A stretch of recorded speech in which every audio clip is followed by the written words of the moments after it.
lembro que nós nunca teve infância. O meu pai apareceu com doença, aí ele apareceu doente, aí acabou a nossa vida.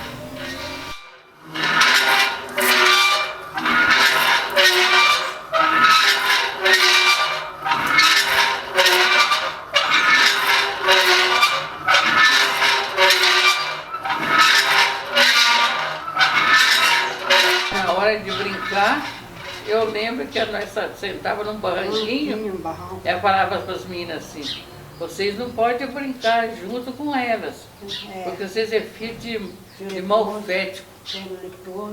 Eles não falavam leproso não, eles falavam malfético, leproso. Aí nós chegávamos em casa, contava para a mãe chorava.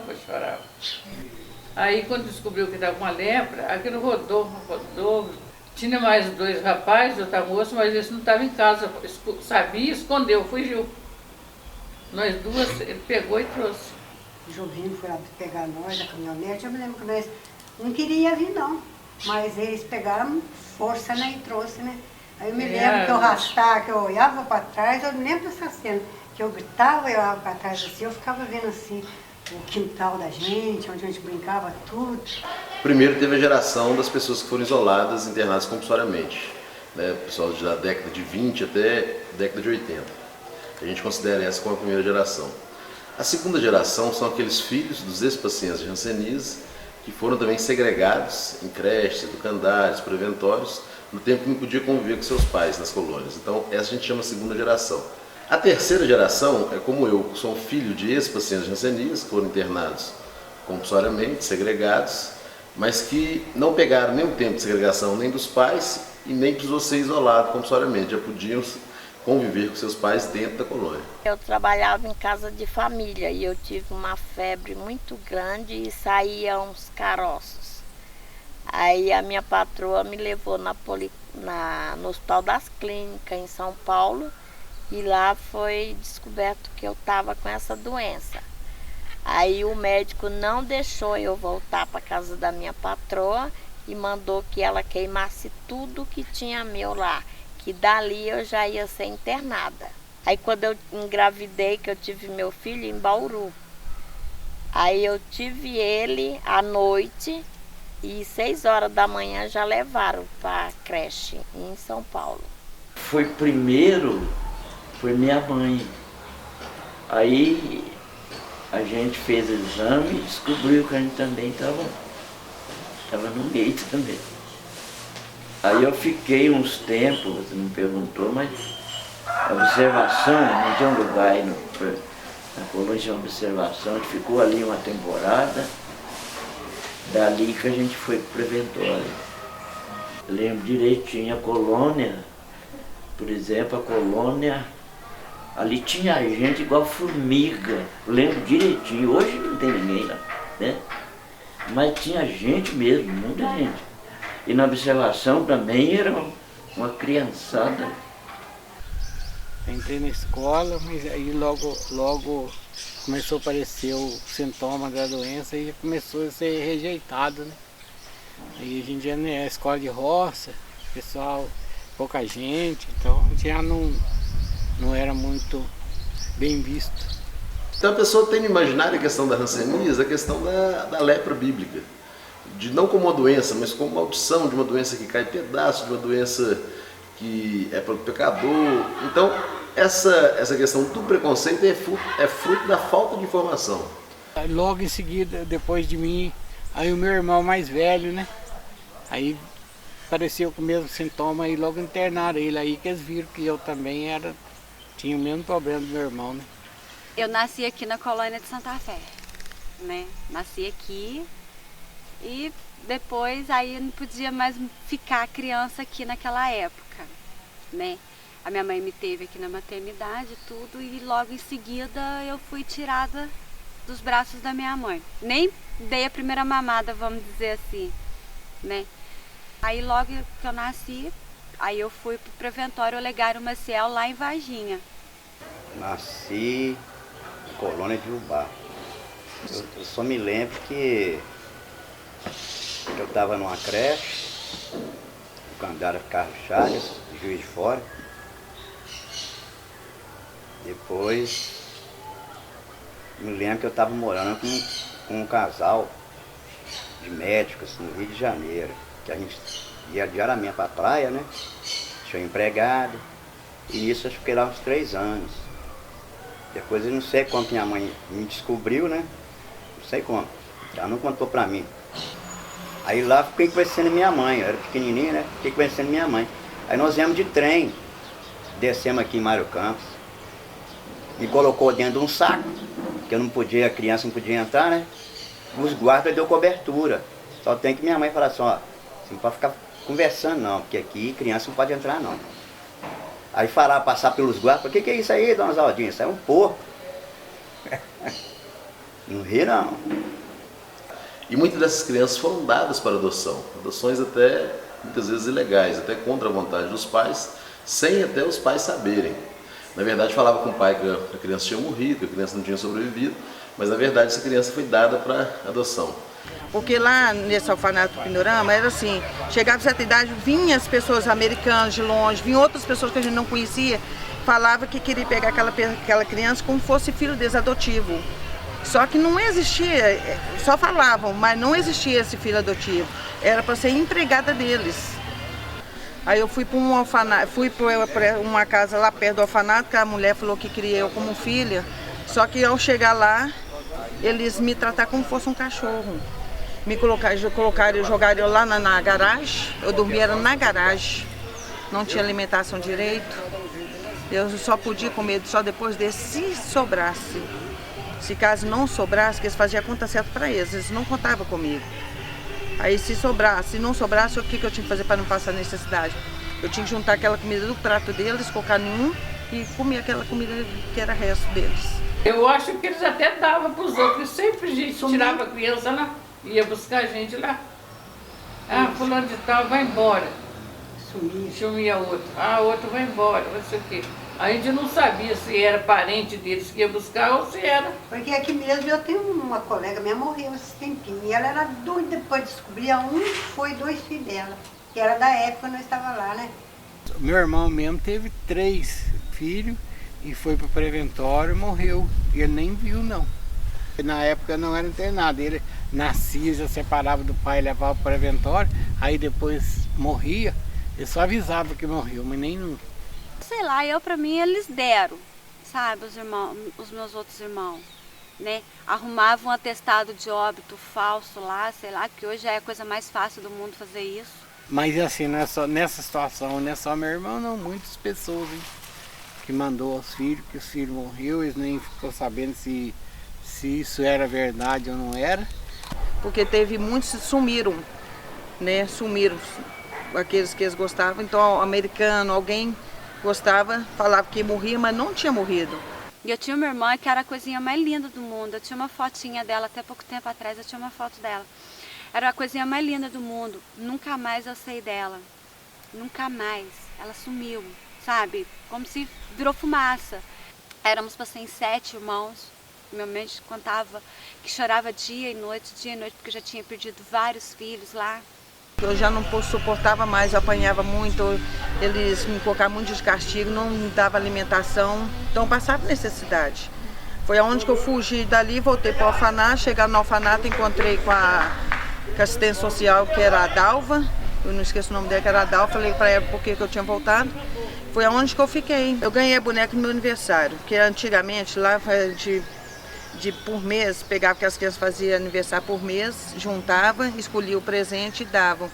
Foi onde que eu escolhi a minha boneca, né? A Misty foi, cortou os dedos dela todinho, embrulhou e me entregou. Quando eu fui abrir, achando que eu estava toda feliz com a boneca, quando eu fui abrir, quando eu vi a mão dela cortada, foi uma decepção, eu chorei demais, os meninos me chamavam, minha mãe de leprosa, minha família leprosa, me chamava de leprosa. A palmatória mesmo, e punha a gente num quartinho. O quartinho era tudo assim, parece que tinha uma estufa. Estufa não, parece que tinha uma espuma, que eles davam cacetada mesmo, sem dó mesmo, sabe? Não gosto de irmã, não. Não gosto mesmo. Eu tinha pouca idade, mas tem tanta coisa. A gente comia lavagem, a gente comia comida podre, a gente comia fruta, a gente tinha que entrar na horta dos outros para comer. Eles davam remédio pra gente dormir, para não perturbar o sono deles. Banho era banho gelado. 8 anos, me lembro que eu ia dormir, aí eu tinha um problema de sair sangue no meu nariz. Aí eu gritava, ela, bendita pedreira, falava, meu nariz está saindo sangue. Ela falava, é assim mesmo, vai dormir. Eu tinha medo, ficar quietinha. Aí se eu levantar, tá tudo banhado de sangue, assim, o cabelo, tudo duro, assim. Aí ela olhava e falava, vai lavar no banheiro. Eu ia lá lavar, então aquela água friinha, né? Porque imagina quem completou 18 anos lá, sofreu demais. Mas o pessoal que viveu lá já há muitos anos, saiu de lá com 15, 16 anos, essa turma aí sofreu mais do que a gente que viveu lá há pouco tempo. Lá a gente apanhava, o Salomão me bateu na minha cara. Eu falei com ele que ele não podia me bater, que ele não era meu pai. Ele me deu outro tapa na minha cara, e colocou de castigo, como eu e outras crianças. Nós passamos muita coisa, muita tristeza. Tinha um lugar lá que eles falaram que a gente não podia atravessar. E eu atravessei com os colegas meus lá. Você ficava uma semana preso também aqui, e só cacetada. Depois vinha a comidinha pra você assim, você comia. Esses filhos, essas crianças que foram separadas dos pais, elas têm mais transtornos e mais danos psicossociais do que os próprios ex-pacientes de hanseníase. Olha, vamos abraçar e a gente consegue marcar um espaço nosso, um abraçando o outro. Quadril no quadril do colega, não mostra mais, vem quietinho, vamos sentir o colega. Ó, a minha base forte, o meu pé, ele tem que estar um pouco aberto. Eu tive uma perda, eu tive um conflito familiar, eu tive uma discriminação, eu sofri as angústias, eu tive uma perda de um ente querido. Alguém saiu da roda e a roda perde o equilíbrio. Assim a vida da gente se vai. Mas quando eu me entrego, quando eu encontro alguém que está do meu lado, me apoiando, a vida, ela volta ao ritmo do equilíbrio. Sente, vamos nos entregar nessa roda. Elas possuem os mesmos que os ex-pacientes de hanseníase possuem, eles têm as mesmas traumas, as mesmas dificuldades, e tem além deles, por exemplo, tem questão de abuso sexual dentro da instituição, tem questão de falta de escolaridade, não tiveram oportunidade de estudar, tem questão de falta de moradia, falta de emprego, falta de renda. Tem a questão da discriminação dentro da própria colônia com eles. Dentro do Candário tinha uma capela, lá que eles rezavam a missa. Então, nessa capela, as pessoas morriam e iam para a capelinha. Aí o enterro a gente não sabe como é que eles faziam. Acho que eles só pegavam no caixãozinho, traziam para enterrar na cidade. Que sempre a luzinha acesa e fechava na porta de vidro para ter neném morto lá, né? Aí nessa época a gente era criança, às vezes tinha aqui lá em cima, no pavilhão de cima, quando nós vimos uma luzinha acesa lá perto, a gente passava correndo de medo. Tinha medo. Correndo de medo. Não, aí tem criança morta, a luz está acesa. E ali, não sei se vocês achou eu assim com ideia boa para aprender alguma profissão, já me puseram para aprender a profissão de sapateiro. Mas eu não trabalhava só, a gente trabalhava na horta de verdura também. Lá era apertado, não era brincadeira, viu? Quando eu já estava assim com uns 9 anos para 10, aí quando dava meio-dia até 5 horas tinha que passar roupa, ferro de brasa. Até 15 anos passando roupa, porque lá tinha muito neném, os pequenininhos assim, então as roupinhas tinham que ser passadas, né? Então aqui não era só eu não, tinha muitas meninas, mas nós ficávamos ali até a tarde inteira. Lá no preventório, lá a gente fazia, mas lá era chinelinho para as criançadas lá.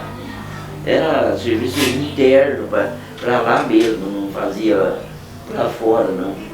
Porque tinha muita criança lá, né?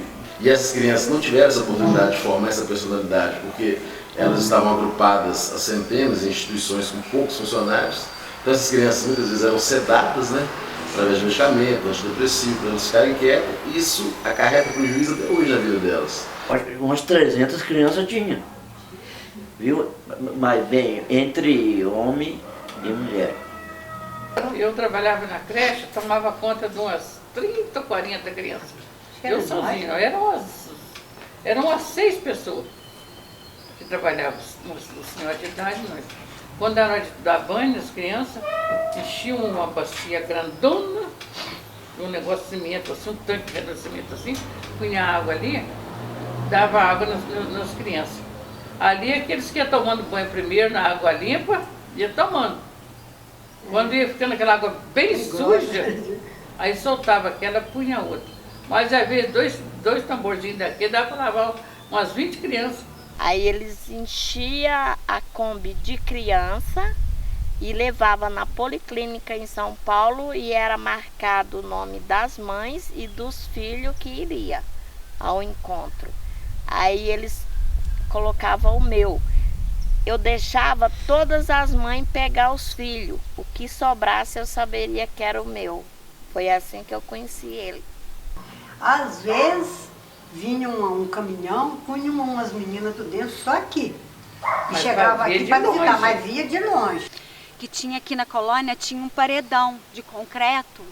Então os pais do lado de cá e os filhos do lado de lá. E não podiam nem tocar naquela época. E às vezes o meu pai pegava, via nós queríamos um trocado, um dinheirinho assim, mas lá não tinha nada para comprar, porque lá era uma escravidão. À toa. Aí tinha que passar no estupro de dinheiro, depois passar para a mão de outro, para depois pôr na mão da gente, né? Então eles vinham, né, visitar os pais, mas tinham que ficar só conversando, não podia pegar na mão, não podia abraçar, não podia beijar, não podia fazer nada disso. Eu peguei, de uma certa forma, acho que eu peguei uma época até mais ou menos boa.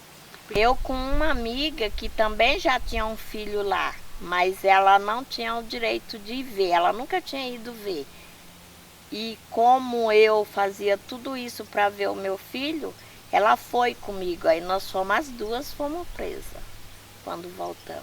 Cheguei aqui na colônia no escuro.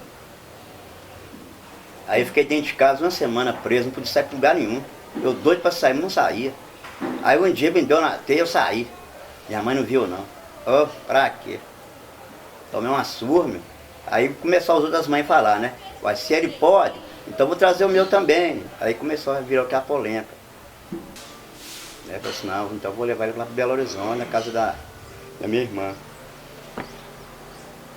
Aí fui para Belo Horizonte, lá fiquei. Meus colegas falavam assim, o que sua mãe tem no pé, na mão? Ah, foi trem, eles mandavam falar isso, né? Trem, atravessaram em trem, então cortou o pé dela. Então, você pega uma história, por exemplo, você fazer um comparativo assim, muito rápido da história do nazismo, né? As crianças lá podiam conviver com seus pais, mesmo no campo de concentração. Na colônia, nem as crianças podiam conviver com suas famílias. Então são histórias bem pesadas, né? E a gente está falando assim de uma coisa recente, a gente está falando aí da década de 80, estamos falando aí de coisa de 30 anos atrás, que é totalmente desconhecido da população. E quando eu fiz 18 anos, aonde que eu fui conhecer a colônia Santa Isabel? Foi aonde que eu fui atrás dos meus pais, né? E aí eu passando na rua para Damião para vir para cá, minha mãe passou perto de uma senhora, passou perto de mim, eu não sabia que era minha mãe. Eu só conheci quando chegou numa casa aqui perto do pavilhão, onde que ela ia de vez em quando. Aí foi ali que eles me apresentaram quem era minha mãe. A enfermeira, aí chegou a freira lá para Maria, tem uma senhora aí que vieram cá, vai levar vocês embora. Ai, nós chorou tanto, que nós gostávamos das companheiras, das irmãs dele. Porque acostumou, eu estava né? acostumada. Falei, quem? Uma mulher lá, vai lá. Aí eu até lembro que eu estava trabalhando na creche e tinha uma pia. Aí eu pus uma cadeira, subi na pia, da pia dava para ver a portaria. Aí eu vi aquela mulher lá na portaria de uma roupa preta, de tranço. Eu achei esquisito. Não, imagina que eu lembrava que era mãe. É. Tinha perdido a perfeição dela. Foi me buscar de carro com a minha mãe e o meu pai. E hoje ele é meu padrasto. Ele foi casado com a minha mãe. E ele conta que também, que viu, eu saí de lá toda suja, nossa, magrinha, nossa, muito maltratada. Minha mãe chorava dia e noite, né? Aí o meu pai correu para construir uma casa ali na cidade, ali em Três Corações, para me tirar de lá, pra gente morar lá, pra viver feliz, porque aqui não podia criança naquela época. Tem muita gente que agora está aparecendo. Não aparecia não, agora está aparecendo os parentes. Hoje, eu posso dizer, hoje eu estou dentro da Colônia de Santa Isabel, amo esse lugar. Felizmente, meus pais não gostam de mim.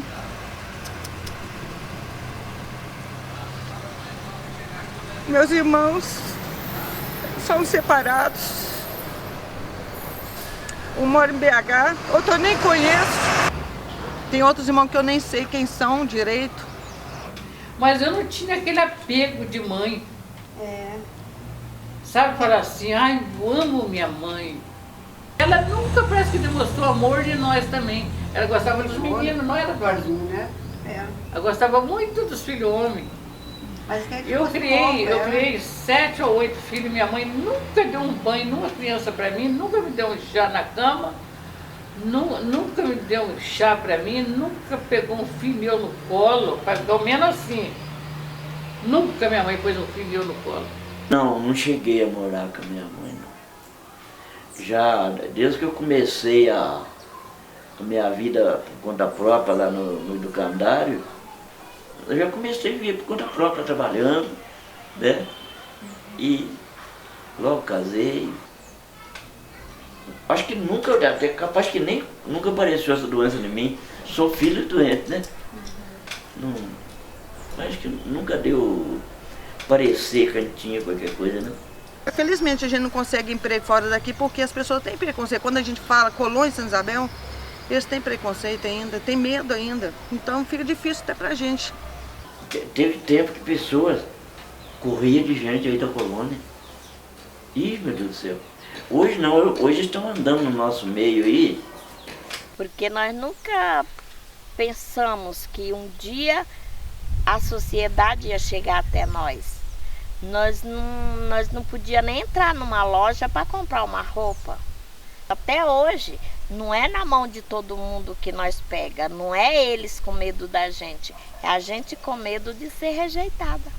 Então, esse é o papel do Mohan, porque a doença é muito fácil, qualquer posto de saúde trata. O preconceito aí é parte do movimento social. Então, a história é essa, é complicado, é triste falar disso. Depois de tantos anos, a gente relembrar tudo que a gente viveu. Revolta a gente tem, porque a gente foi separados.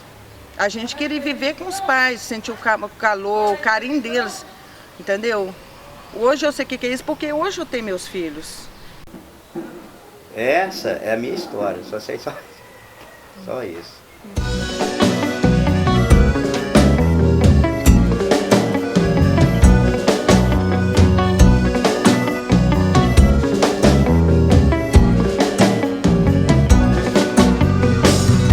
Palavra entalada, enlatada no coração.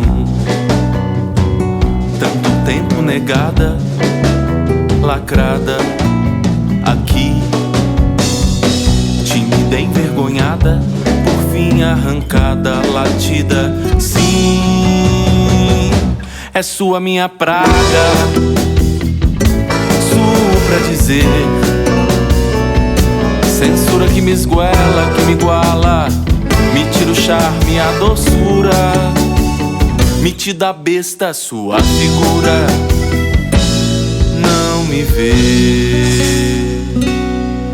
eu caí, você não viu, eu lati, você não ouviu, eu chorei, você sorriu, te agarrei, você fugiu.